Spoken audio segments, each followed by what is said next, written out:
quite hard into Leona as well. Yeah. It's just, you know, a couple of bans that really make sense. It's exactly what we were looking at for Keria.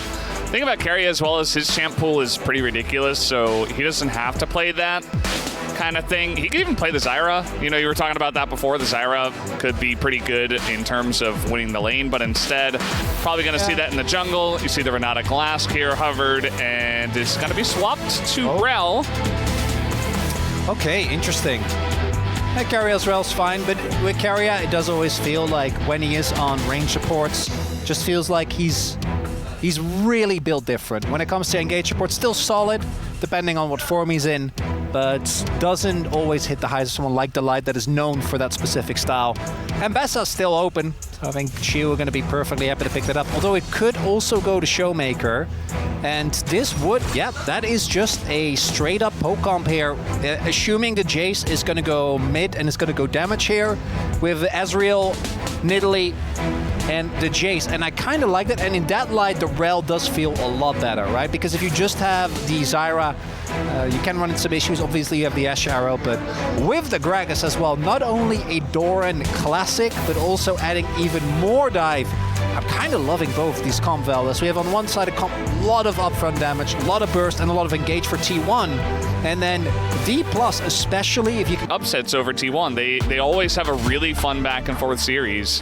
For me, I think, you know, Shiu's really got to step it up. He can't play nervous, even if he is nervous, right? If he can fulfill his role and do his job and actually, you know, get some solo kills on Doran, then you're cooking. Otherwise, I think T1's solidness might just be enough to get them across the line. And boy, do they have a solid comp with the Gragas in the front for Doran. But guys, let's do it. Let's jump onto the rip for game number 1.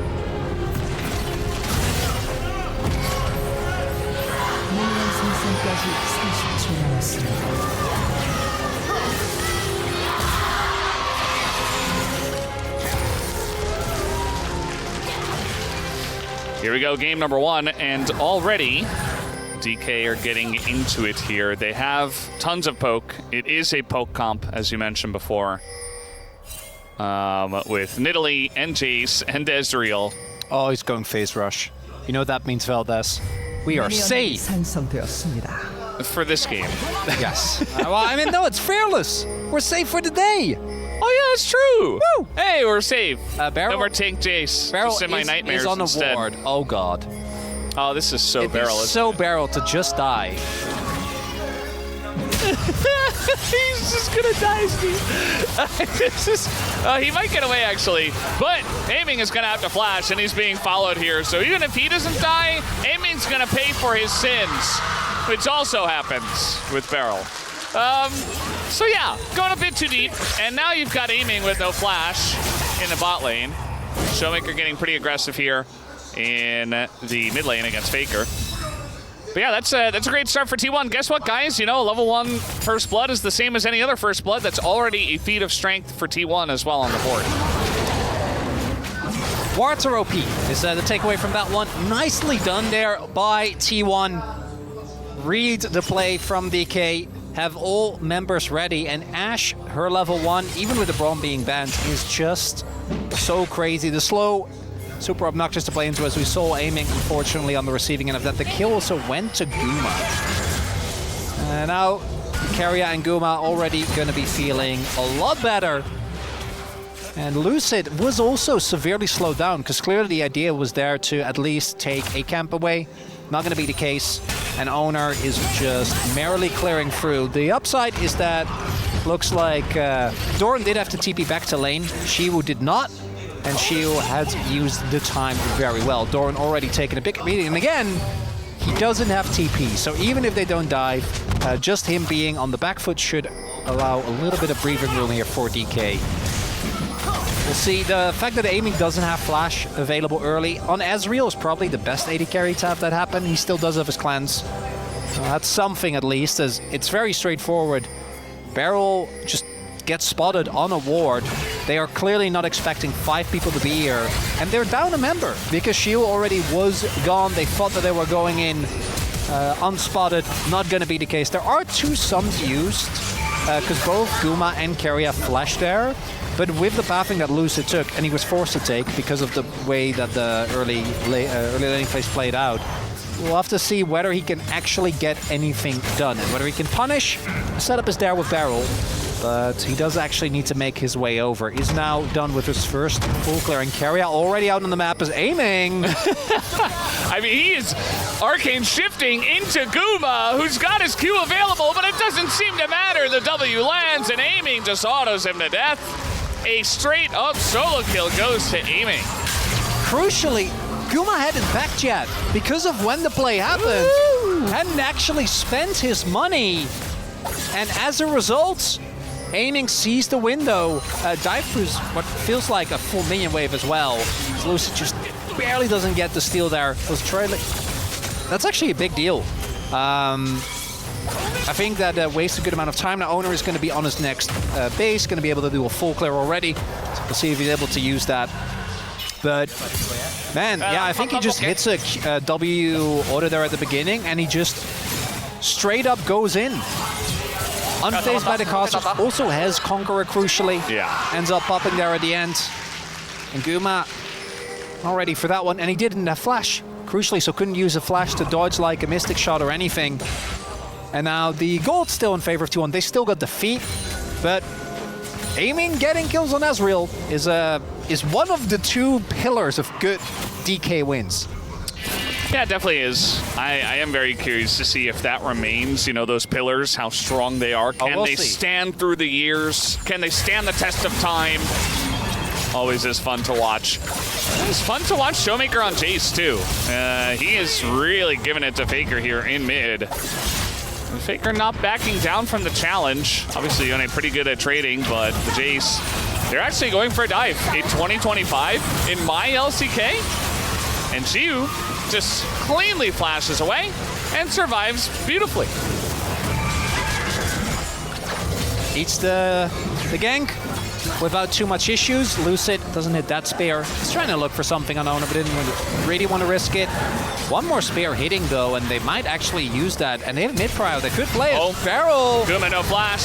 Guma in a lot of trouble here. He's trying to kite it out, but there's 3 members of DK chasing him down, and Shivu will be given the kill. Pretty huge for DK here. That's a lot of faith. There's a sole AP Nidalee on the team. That champion loves to snowball, but no. They give the last hit to the young man in the top lane. Faker. It's okay, fine. It's time fine. to go back now. He has flash. Oh, okay. Yeah. Well, ice cold, as you would expect, but he's not having a fun time in mid. Showmaker actually is doing a great job of winning this lane. This is what I want out of my DK versus T1 Valdez. This is like, is this the game where it happens? Rune. Can we? Wait, what's the name again? Is it real? Ruinous? Ruinous? Nah, there's no. It's not happening. There's not. No. Unless. What if we get a 5v5 for Dragon? Yeah. And Otacon's gonna spawn on the bottom side of the map? Would be cool. Yeah. Have to see as we take another look here. So, Guma, without flash, especially, just you can't walk up like that. Just, yeah, I don't know. Maybe it feels like he can't walk up because she was gonna clip him with the ult anyway. And feels like maybe there's a turn potential there with his 2 teammates, but feels like 2 unforced errors there, back to back for the bot lane of T1, and that is with an early kill being given as well. Meanwhile, towards the top side of the map, Doran has just been doing his job, which is just take a beating, let aiming farm up himself, and remain a threat. The biggest thing for me, though, is specifically the mid lane matchup. The way that Showmaker has been able to have very consistent prio throughout most of this early game has been really allowing DK to do pretty well in terms of map pressure. As Barrel. Yeah, he's gonna get in on top of Faker's only level 4. That is gonna force a flash here out of Faker. Showmaker just gonna hold on to his. So now potential to set something up in the future. And now You know, you were saying before, you know, Faker could flash away from a shock blast if it was setting his way, but now he can't. Spear, yeah. Yeah. Make it a bit harder. Imagine that, yeah, DK wants to look towards a dragon from here on out. Still 2 minutes away on the second spawn of Grubs. And first blood did go to T1, but the turret pressure definitely going to feel better here, I think, for DK. Yeah, it definitely should. It does feel like all their lanes are going quite well, and Lucid has already had an impact in this one, setting up the play on the bottom side with this pressure, landing the spear on a Faker, forcing him to back in mid.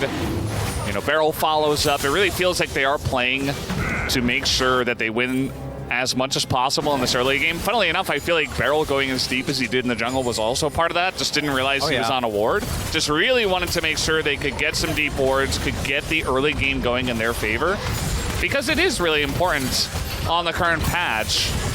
DK also loves to play this way, right? Even going back to 2020 when they won Worlds, which was a completely different lineup. Although Showmaker and Beryl now back, have obviously stuck around. But it's important to note that this is also what they were great at in the past, and then they would get a huge lead, and then at one objective or another, things would turn to ruin. I think that is something, as we see in this game, that's the real question for me. DK winning an early game, that kind of does feel like par for the course with what we've seen from this team last year, especially domestically. Their Worlds obviously was very lackluster, but domestically I think that's where they excelled. It was actually closing out games that they had some issues with.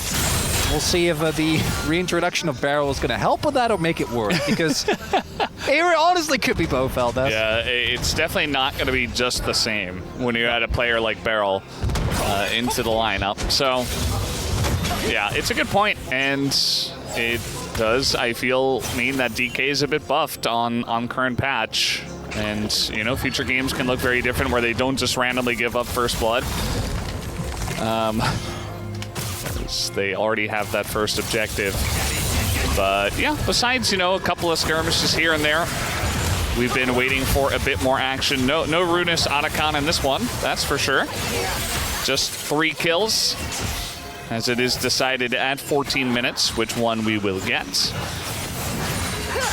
Beryl still level 5 here. Definitely wants to hit 6, and I'd have a fight on our hands for the second spawn of Grubs. We are seeing, though, with Lucid having his Leandra's already done, and Oner not having his poke from the Zyra, not quite as threatening as Showmaker. It doesn't matter who he's playing against, just pummeling them as shield. Oh, here we go. Gonna get that ult on a Faker. Faker, there's nowhere for him to go as he flashes in front of the ult. Oh, the spear just barely gonna go wide. Looking for the dive, Shiu. Gotta be careful. Here comes the Ezreal ult. Faker gets away, but not unscathed. That might just be all the Grubs to the side of DK here as well. All 6 of them, unless Oner can say something about it, but not looking likely at this point in time. I'm glad to report that Shiu does not seem like he's playing scared, as you posited that question earlier. Valdez, for T1, giving up these Grubs, not going to be the end, but it does mean that the pushing power of DK going to be really obnoxious to play into. First turret, I think we have 3 to 4 plates in bot lane, 5 to 4 in mid, and then 5 to 3 in favor of DK towards the top half of the map is Lucid. Ooh, let's see Keria. That was a little dicey, but there wasn't anyone around to follow up, so Keria not going to go for anything. The one-item spike's done. Not the case as Guma. Might have to use sums here. Yeah, this is a rough flash forward from Showmaker ahead of time. Gives him the thumbs up. He is sending a message on this chase tonight. He was dominating the lane. Now he gets a kill on Guma, who's 1 and 3 on this Ashe. Everything's turning up DK so far. Oner gonna use all this showing towards the top side of the map as an opportunity, as in they go. I mean, you're ulting in onto Leona. She was able to dodge away from that. Faker in a lot of trouble. He'll just wait for his soul to turn back. There's the stun, and Shiu picks up his 2nd kill of the night. Lucid's here. Keria's dead. Yeah, Keria's dead. I mean, there's just no way to get away from this one. You see, he is being corralled in between the turret and the wall, and it really just comes down to who's going to get the kill.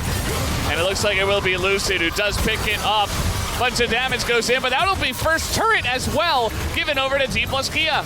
And that is 6 grubs going over. First turret blood being taken.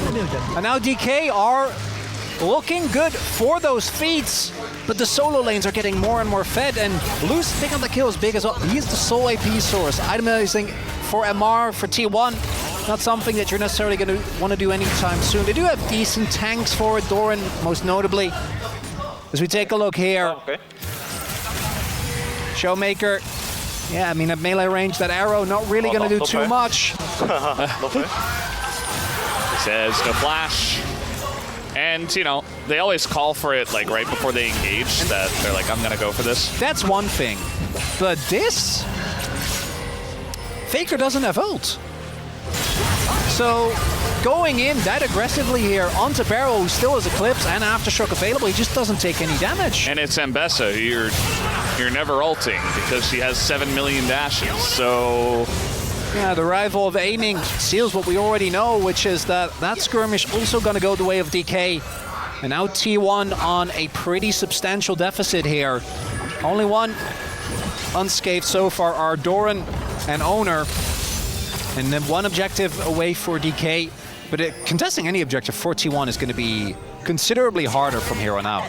Because they have great engage, yes, but actually walking into the jungle to try and get any vision is going to be tough. And playing against the Pokemon from behind, it's not something that generally you're going to be very happy about. Yeah. Look at T1 not overextending. He's like, hey, you don't see a lot of T1. I'm just going to take a good trade and back away. It's good to see. This guy is, he's hyped up for a reason, because he's great at getting solo kills. He's very aggressive, but he picks and chooses his fights very well, I feel. So, going to do the same there to Faker. And now it looks like he is grouping up to go towards the bottom side of the map. We don't have the dragon spawning just yet, and with Rift Heralds coming up soon, looks like he just wants to go down there with his CP and be ready to set up for that with his team and pick up the feats of strength if they do get that objective. Should be the case here. And barring that one kill that they got on aiming because of Barrow going in aggressively, things have not been looking good for T1 as... yeah. That cask did not do the job. No, I was waiting for to see if Shio was going to follow, but I don't think DK wants to do it. They want to play towards that final objective. That's another cooldown gone. Aiming does now, or is getting very close rather to his second item. Guma just now hitting that blade. But the turrets are just, again, it's 6 grubs, there's a Jace, and an Ezreal.